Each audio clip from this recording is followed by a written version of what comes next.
Mesdames, Mesdemoiselles, Messieurs, bonsoir et bienvenue à votre 21h30 de ce samedi 22 novembre 2014 et les principaux titres du journal.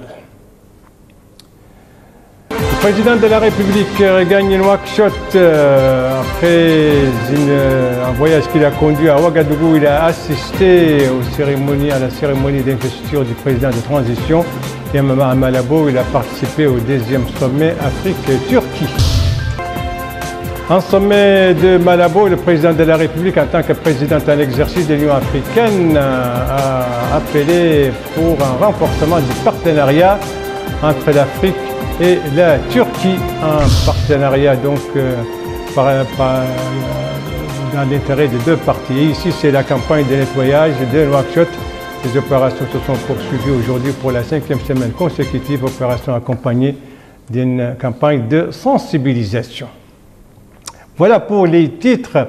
Le président de la République et président en exercice de l'Union africaine, M. Mohamed Ould Abdelaziz, a donc regagné Nouakchott.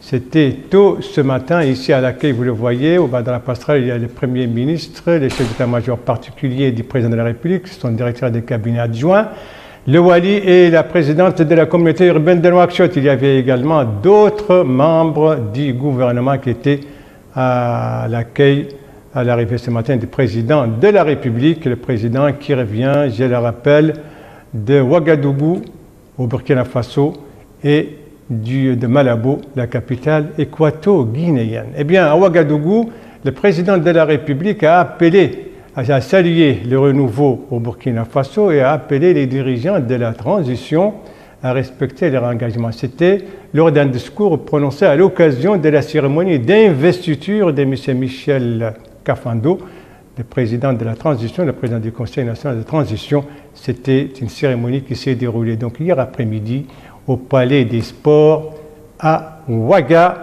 C'est des précisions avec Bokar Bailaba. Dans la salle Omnisport de Ouagadougou, le président de la République, président en exercice de l'Union africaine, M. Mohamed Ould Abdelaziz, a assisté aux côtés de plusieurs de ses pairs africains et de hautes personnalités à la cérémonie de passation des charges entre le président burkinabé sortant, le lieutenant-colonel Issaq Zida, et le président entrant, Michel Kafando. La cérémonie a été marquée par la remise symbolique du drapeau par le président sortant au nouveau chef d'État du Burkina Faso. Le président investi, son Excellence, M. Michel Kafando, a été félicité par le président de la République, président en exercice de l'Union africaine, ainsi que par les autres chefs d'État africains qui assistaient à la cérémonie. Prenant la parole à cette occasion, le président de la République, président de l'Union africaine, a félicité le peuple burkinabé et l'ensemble de ses forces vives pour cette passation des pouvoirs. Bismillahirrahmanirrahim wa sallallahu ala ashrafil mursalin. Excellence, Monsieur Michel Kafando, président du Conseil national de la transition et chers frères, Excellences, Messieurs les chefs d'État et de gouvernement, Excellences, Mesdames et Messieurs les membres du Conseil national de la transition, distingués invités, Mesdames, Messieurs. C'est pour moi un réel plaisir de partager avec vous, avec les responsables et le peuple du Burkina Faso, dans toutes ses composantes, l'immense joie de participer à cette fête africaine, à cette victoire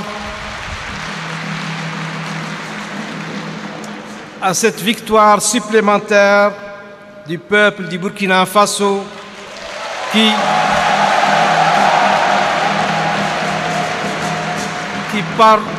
par la signature de la charte de la transition et cette investiture aujourd'hui du président du Conseil national de la transition entame résolument le processus démocratique qui devra, au bout d'un an, en novembre 2015, de conduire vers le rétablissement définitif de ces institutions démocratiques, architecture essentielle à la paix, à la sécurité et à la stabilité, en dehors desquelles l'on ne saurait envisager aucun développement durable.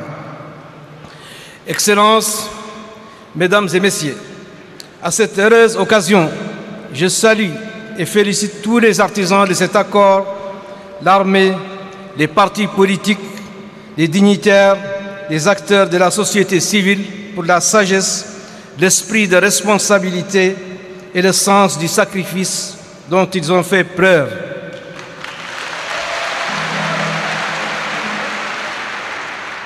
Pour le bien-être du peuple du Burkina Faso, de ses femmes, de ses hommes et de sa jeunesse, pour lesquels désormais s'ouvrent de nouvelles perspectives. Je les exhorte à consentir davantage d'efforts pour traduire dans les faits les engagements pris, loin de toute tentation susceptible de remettre en cause ce processus sanitaire ou de constituer une quelconque entrave à son accomplissement pour le bien de tous. Je suis sûr, Mesdames et Messieurs, de pouvoir compter sur la détermination de tout un chacun et sur ses choix irréversibles et librement établis d'œuvrer pour la construction et la pérennité du Burkina Faso, dans le but d'assurer le bonheur de ses enfants, loin des incertitudes, des égarements et des voies sans issue.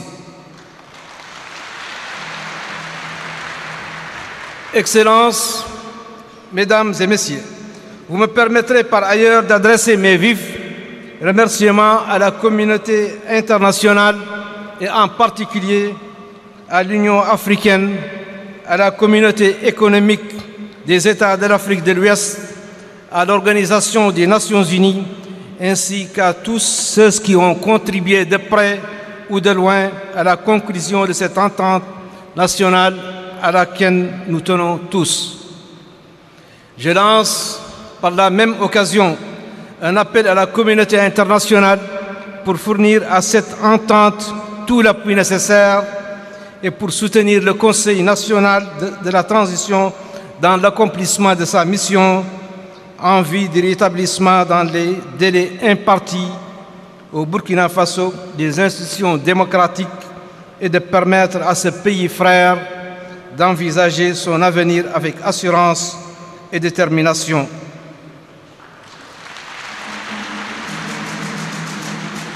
Pour la construction d'un État de droit inclusif et durable. Je souhaite bonne chance et toute la réussite dans cette mission ô combien honorable et exaltante à Monsieur le Président et chers frères. Tous mes vœux de bonheur pour le peuple du Burkina Faso. Vive l'Union africaine, vive le Burkina Faso. Je vous remercie. Les autres intervenants ont aussi salué le niveau de maturité du peuple burkinabé et remercié l'Union africaine et la communauté internationale pour leur soutien au Burkina Faso. Quelques minutes après son investiture, le nouveau président du Burkina Faso s'est entretenu avec le président de la République, président en exercice de l'Union africaine. Les entretiens ont porté sur l'état des relations entre Nouakchott et Ouagadougou et les moyens de les renforcer. Le président de la République a été salué à son départ par le président burkinabé, son Excellence, M. Michel Kafando. Et tout cela, c'était hier après-midi, donc cette grande cérémonie d'investiture au Palais des Sports de Ouagadougou. Le président de la République était arrivé quelques heures plus tôt à l'aéroport de Ouagadougou. Là, il a été accueilli par le lieutenant-colonel Isaac Zida, le tout nouveau Premier ministre qui a assuré le poste de chef d'État jusqu'à la désignation de Michel Kafando, cérémonie d'accueil marquée par les hymnes nationaux.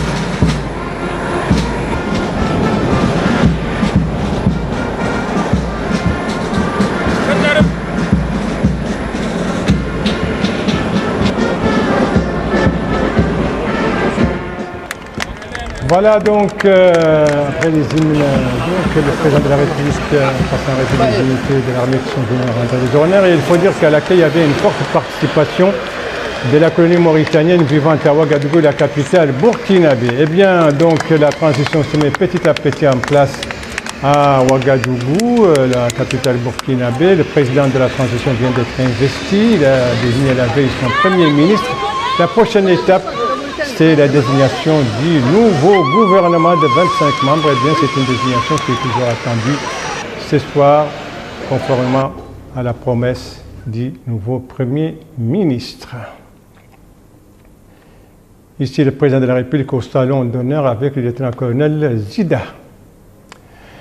Avant Ouagadougou, le président de la République, vous le savez, était à Malabo, la capitale équato-guinéenne. Malabo, il a co-présidé en tant que président de l'Union africaine, avec en même temps que le président turc, le 2e sommet Afrique-Turquie qui s'est tenu hier vendredi.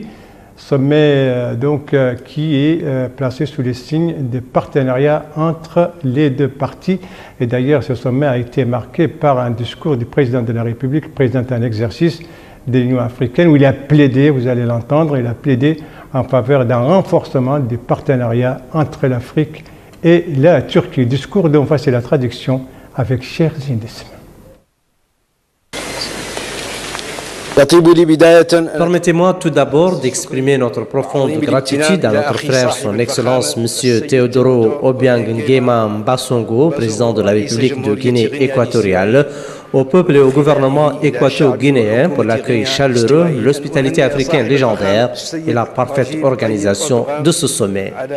Je voudrais également adresser nos vives félicitations à son Excellence M.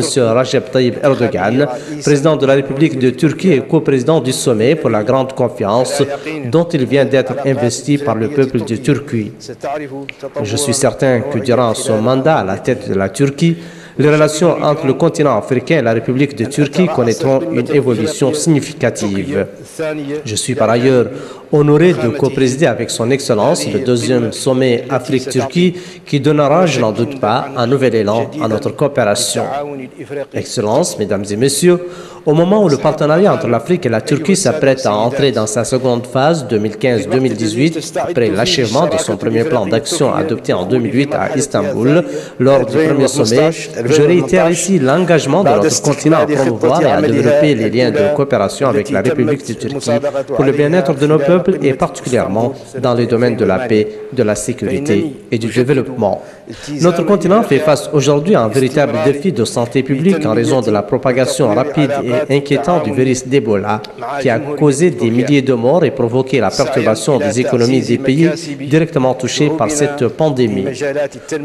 Au moment où nous saluons les efforts de la communauté internationale pour la lutte contre cette épidémie, nous invitons nos partenaires en vue de renforcer les ressources humaines et financières déjà mobilisées pour le traitement des maladies, l'arrêt de la propagation du virus et le soutien aux États concernés pour supporter les conséquences économiques négatives engendrées par la propagation de cette maladie. Permettez-moi, Excellences, Mesdames et Messieurs, d'exprimer ici notre solidarité avec les pays touchés par cette pandémie, de souhaiter un prompt rétablissement aux malades et d'exprimer notre compassion aux familles des victimes et à leurs proches auxquels nous adressons nos condoléances les plus attristées. Je vous demande en conséquence de bien vouloir observer une minute de silence à la mémoire des victimes d'Ebola.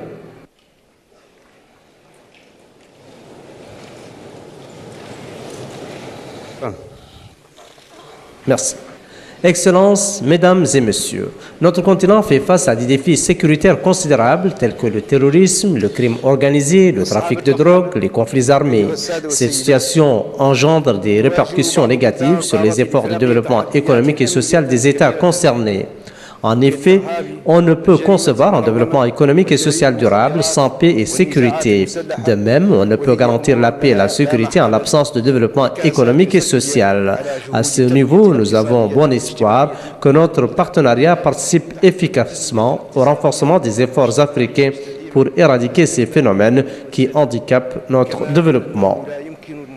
Au niveau de l'Union africaine, nous sommes déterminés à assurer l'opérationnalisation de l'architecture africaine de paix et de sécurité en lui accordant la plus grande priorité, en particulier au niveau des aspects concernant la formation, l'échange d'expériences et d'expertise, la solidarité et la recherche scientifique et technique.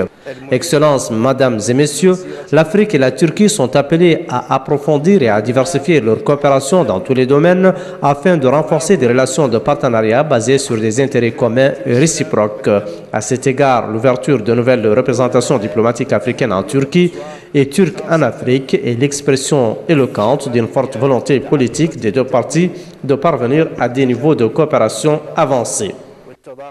L'Afrique offre aujourd'hui de grandes opportunités d'investissement au regard de ses potentialités naturelles énormes, de l'adoption de nouveaux codes de promotion de l'investissement, du dépassement du taux de croissance moyen de 5% par an, du développement de ses infrastructures et de l'amélioration du niveau de la formation professionnelle dans les rangs de sa jeunesse.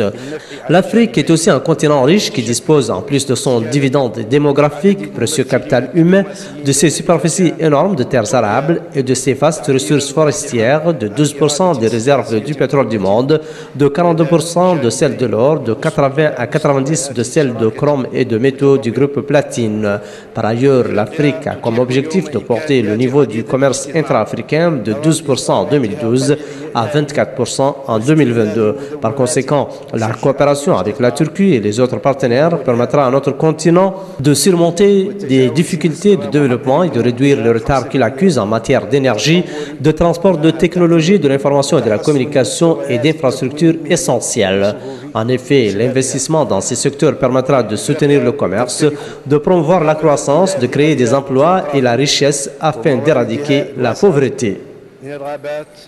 Le continent pourra également, au travers du partenariat, booster sa stratégie pour la science, la technologie et l'innovation, dont la mise en œuvre confortera le programme détaillé pour le développement de l'agriculture en Afrique, le programme de développement industriel accéléré de l'Afrique, la vision minière africaine et le plan africain de production pharmaceutique. L'Afrique aspire, au regard de l'agenda 2063, à construire un continent intégré, pacifique et prospère, devant occuper la place qui lui revient sur la scène mondiale. En ce sens, notre partenariat est un choix stratégique qui nous oblige non seulement à atteindre les objectifs du millénaire pour le développement d'ici à 2015, mais aussi de concrétiser notre vision commune pour un monde meilleur au travers de la mise en œuvre d'un agenda de développement post-2015 ambitieux, inclusif et universel qui devrait renforcer l'engagement de la communauté internationale à éradiquer la pauvreté et à promouvoir le développement durable. Excellences, Mesdames et Messieurs, nous sommes déjà presque à la fin de l'année 2014 qui avait été proclamée par les dirigeants africains l'année de l'agriculture et de la sécurité alimentaire. Au mois de juin dernier, ici même à Malabo, nous avons réitéré notre engagement à soutenir les principes et les valeurs du plan détaillé de développement de l'agriculture en Afrique, PDD-AA, et à définir les objectifs pour réduire de moitié la pauvreté, de mettre un terme à la faim en Afrique d'ici 2025 et de tripler le commerce intra-africain en matière de produits de base et de services agricoles dans la même année 2025. Nous réaffirmons aujourd'hui cet engagement devant notre partenaire, la Turquie. Nous nous félicitons de la dynamique observée dans l'évolution de la mise en place de la zone de libre-échange continentale tripartite entre la COMESA, marché commun de l'Afrique australe et de l'Est, l'EAC, communauté d'Afrique de l'Est, la SADC, communauté de développement de l'Afrique australe, et nous continuons à croire que le développement du commerce aidera le continent à sortir de la pauvreté et à renforcer son intégration. Le commerce afro-turc pourra y jouer un rôle important. Le secteur privé africain, poussé par la forte détermination des jeunes et des femmes entrepreneurs, jouera un rôle important en termes de création d'emplois, de croissance et de développement. Les conditions de développement et de prospérité du secteur privé sont de plus en plus favorables en Afrique grâce à la création d'un climat et d'un environnement propice à l'investissement, le développement des infrastructures de base, la stabilité du cadre macroéconomique et l'existence d'une main-d'œuvre qualifiée. Excellences, Mesdames et Messieurs, je suis convaincu que l'Afrique et la Turquie, en raison des relations historiques profondes et des valeurs communes qu'elles partagent, œuvreront à bâtir un partenariat exemplaire, garantissant la sécurité, le bien-être, la prospérité et le développement durable au service des peuples. Je souhaite plein succès à nos travaux. Vive l'Union africaine, vive la coopération Afrique-Turquie. Je vous remercie. عاش الاتحاد الإفريقي، عاش التعاون الإفريقي التركي أشكركم والسلام عليكم ورحمة الله تعالى وبركاته. Le président de la République présente un exercice de l'Union africaine à l'occasion donc de ce deuxième sommet Afrique-Turquie qui s'est tenu hier à Malabo, la capitale équato-guinéenne, un sommet placé sous les signes du renforcement des partenariats entre les deux parties. Sommet en marge duquel le président de la République a eu des contacts avec certains de ses homologues sur donc, les activités du président de la République et sur les discussions de ce sommet, des précisions avec Rabia Adida. Le sommet a discuté et adopté les recommandations des ministres sur le plan de mise en œuvre du partenariat pour la période 2015-2018, ainsi que les principaux projets prioritaires de ce partenariat. Le sommet a été marqué par un discours de bienvenue du président équato-guinéen Teodoro Obiang Nguema, qui a souligné que la phase précédente de ce partenariat ne s'est pas hissée au niveau des aspirations du peuple africain. Il a souhaité que le partenariat Afrique-Turquie réponde à ses attentes. Ouvrant les travaux du sommet, le président de la République, président de l'Union africaine, M. Mohamed Abdel Aziz, a souligné que l'Afrique fait face à des défis d'ordre sanitaire et sécuritaire, mais qu'elle recèle de ressources naturelles et dispose de moyens humains à même de contribuer à son développement. Il a souhaité que le partenariat Afrique-Turquie puisse contribuer à l'amélioration des conditions de vie des peuples africains et turcs. Pour sa part, le président turc, M. Recep Tayyip Erdogan, a exprimé la disponibilité de son pays à renforcer ses liens avec l'Afrique. Il a indiqué que toutes les conditions sont aujourd'hui réunies pour assurer une intégration inclusive entre son pays et l'Afrique. Quant à la présidente de la Commission de l'Union africaine, Dr Dlamini Zuma, elle devait souligner l'intérêt qu'accorde l'Union africaine à la réussite du partenariat Afrique-Turquie. À noter que le plan de mise en œuvre de ce partenariat est établi pour une période de 4 ans. Les parties contractantes visent à renforcer la coopération globale dans le but de contribuer à la réalisation de l'agenda 2063 et de l'agenda de développement post-2015 de l'Afrique. En marge de ce sommet, le président de la République, président de l'Union africaine, M. Mohamed Abdel Aziz, a eu des entretiens avec les présidents turcs et équato-guinéens, leur Excellence Recep Tayyip Erdogan et Teodoro Obiang Nguema. Voilà donc pour ces visites du président de la République présentant un exercice de l'Union africaine à Malabo, la capitale équato-guinéenne, où il a co-présidé le deuxième sommet Afrique-Turquie, et puis visite également à Ouagadougou, où il a assisté à la cérémonie d'investiture du président du Conseil national de transition au Burkina Faso, le président de la République, qui, je le rappelle, a gagné Nouakchott tôt ce matin. Nouakchott, justement, qui est entré, où la campagne de nettoyage, la grande campagne de nettoyage est entrée aujourd'hui dans sa 5e semaine consécutive. Et les opérations se sont poursuivies aujourd'hui à travers les différentes zones de la capitale. Des opérations de nettoyage, d'ailleurs, accompagnées cette fois d'opérations de sensibilisation. Alors, nous allons commencer par la zone composée de Toujounine, Arafat et Dar Naïm avec Aminata Khan. Entamée depuis plusieurs semaines, la grande campagne de nettoiement de la ville de Nouakchott se poursuit. Et c'est dans ce cadre que les membres du gouvernement, les fonctionnaires et les agents de l'État se sont mobilisés ce matin très tôt dans les différentes mouqatas de la capitale pour apporter leur contribution citoyenne. Le ministre de la fonction publique a indiqué que la campagne de nettoiement au niveau de la mouqata de Dar Naïm se poursuit avant d'ajouter que plus de 80% du travail a été déjà réalisé. Le ministre de la fonction publique a en outre déclaré que la sensibilisation reste le maître mot pour cette campagne. Abordons le même sujet. Le ministre du pétrole, de l'énergie et des mines a déclaré que la sensibilisation des populations de Nouakchott est le pilier essentiel pour la pérennité et la réussite de cette opération d'envergure. Pour ce faire, le ministre a déclaré que tous les membres du gouvernement vont faire du porte-à-porte pour sensibiliser chaque citoyen sur l'importance de cette présente campagne. L'opération de nettoiement dans les mouqatas de Dar Naïm et de Toujounine se déroule dans de très bonnes conditions. La grande campagne de nettoyage de la ville de Nouakchott entre dans sa seconde phase qui consiste à la sensibilisation du citoyen, car sans la conscientisation du citoyen, le slogan de Nouakchott ville propre ne sera pas possible. Autre zone, celle composée d'Elmina, de Riyad et de Safra, cette zone qui, je le rappelle, avait vu le démarrage de cette campagne. C'était le 25 octobre dernier, coup d'envoi donné par le président de la République à partir justement d'Elmina. Alors, comment se sont déroulées aujourd'hui les opérations de nettoyage et celles de sensibilisation et éléments de réponse avec Abdul Adamaba? La campagne d'assainissement de la ville de Nouakchott se poursuit. Cette opération qui a été lancée le mois dernier est combinée dorénavant par une campagne de sensibilisation des citoyens à la propreté. Les zones de Tarhil 16, 17, 18 et de PK7 dans la Moukata de Riyad font partie des zones d'opération du ministère de l'Hydraulique et de l'Assainissement. Ainsi, les différents employés de ce département ministériel se sont mobilisés. Le ministre Mohamed Salem Oul-Bachir est revenu sur l'objectif de cette journée de sensibilisation. Il a demandé aux populations de préserver les acquis qui ont été obtenus durant cette campagne de nettoyage. Il a en outre souligné que des dépotoirs d'ordures existent et a demandé aux populations d'y jeter les déchets.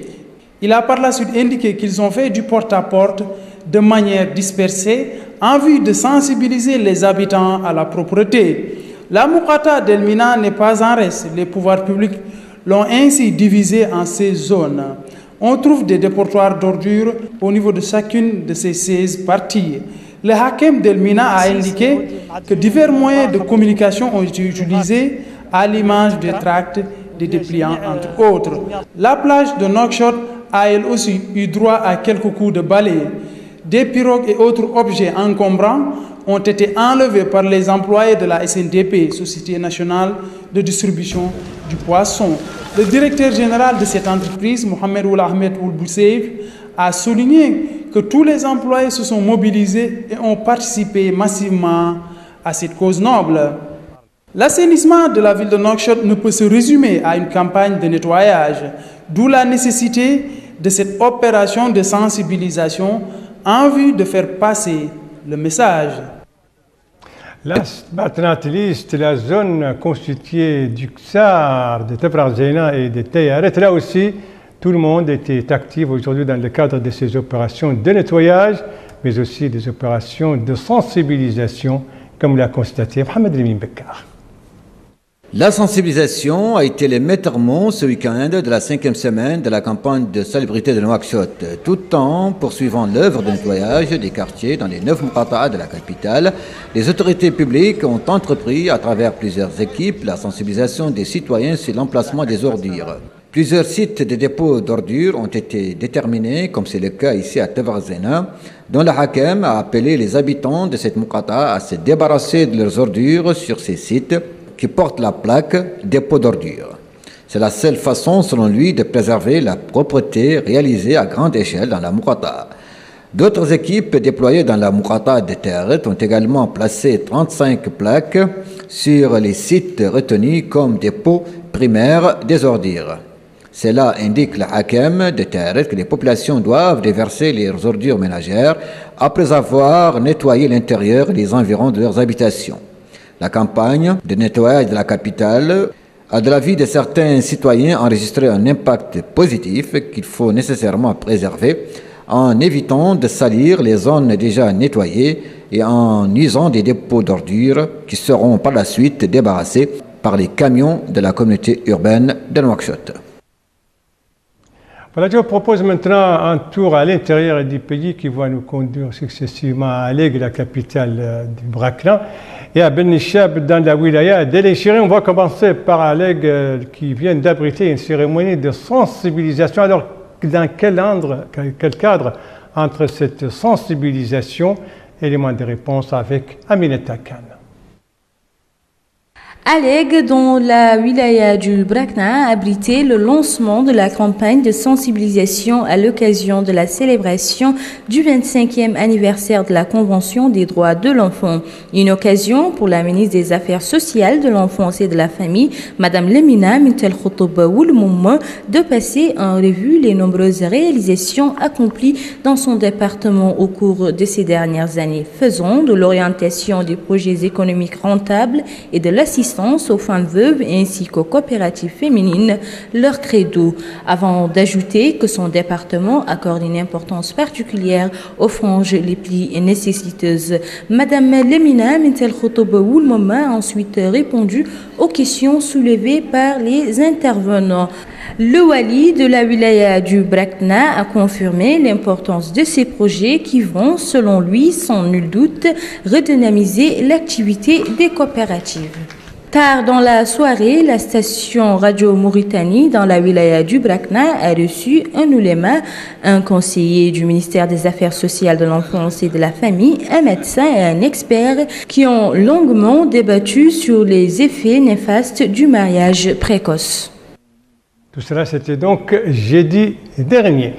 Notre deuxième étape, c'est Ben Nishab dans la wilaya de l'Enchiri, Ben Nishab qui abrite actuellement la première édition du festival Sahara et Océan. Coup d'envoi hier soir, on retrouve Mohamed Rimi Bekar. Ben Nishab, cet arrondissement relevant de la wilaya de l'Enchiri, vit présentement au rythme de la première édition du festival Sahara et Atlantique. Un rendez-vous que les ressortissants de cette ville, célèbres par son nom minéral, n'ont pas voulu manquer, comme y ont été invités des personnalités du monde de la culture venant du Maroc, d'Algérie et du Liban. Ce rendez-vous culturel sera l'occasion de faire connaître des ponts de l'histoire et du patrimoine culturel de Ben Nishab, façonné par ses érudits intellectuels et résistants. D'où l'importance de ces festivals auxquels les pouvoirs publics accordent un intérêt particulier, dira à cette occasion le conseiller de la ministre de la Culture et de l'Artisanat. Ces festivals offrent, selon lui, à la fois l'opportunité d'affirmer notre identité et de perpétuer notre patrimoine culturel dans toute sa dimension, afin qu'il demeure présent parmi les générations présentes et futures. La directrice du festival et le maire de Ben Nishab ont tour à tour affirmé que le festival sera l'occasion de mettre en lumière les capacités et les talents que recèle la ville de Ben Nishab, longtemps inexploitée, ainsi que ses potentialités archéologiques, et le rôle joué par ses fils dans tous les aspects de la vie. Le programme du festival comprend des soirées artistiques, du folklore, du sport, mais aussi des conférences. Merci de suivre les JTF de Mauritanie à la suite du journal avec la Tunisie. Ils sont plus de 3 millions de Tunisiens qui sont appelés demain aux urnes dans le cadre d'élections présidentielles et les premières élections libres au suffrage universel depuis la chute de Ben Ali en 2011. Et les Tunisiens ont le choix entre 27 candidats qui sont en liste, 27 candidats dont l'actuel président Moussaf Marzouki. En tout cas, les Tunisiens de l'étranger ont commencé dès hier à voter particulièrement en France et la campagne électorale s'est achevée hier soir, une campagne qui s'est déroulée, dit-on, sans problème. Voilà, ce journal est à présent terminé. Merci à vous, madame, mademoiselle, monsieur, de l'avoir suivi. Merci bien entendu aux équipes rédaction et techniques qui ont participé à sa conception. Je vous en rappelle les principales informations. Ici, c'est le retour tôt ce matin du président de la République présentant l'exercice de l'Union africaine à Nouakchott après une visite à Ouagadougou, la capitale burkinabé, où il a participé à la cérémonie d'investiture du président du Conseil national de transition, mais aussi il vient de Malabo, la capitale équato-guinéenne, où il a pris part là-bas au deuxième sommet Afrique-Turquie, l'occasion pour lui d'appeler en faveur d'un renforcement du partenariat entre la Turquie et l'Afrique. Ici, c'est la grande campagne de nettoyage de la ville de Nouakchott, entrée aujourd'hui dans sa 5e semaine consécutive, une campagne cette fois accompagnée de campagnes de sensibilisation des citoyens pour une participation active à ces opérations. Voilà, il ne me reste plus qu'à vous souhaiter une très bonne fin de soirée, une très bonne fin de semaine et à vous donner rendez-vous, Inch'Allah, demain, aux mêmes heures, 19h, 21h30. Bonsoir.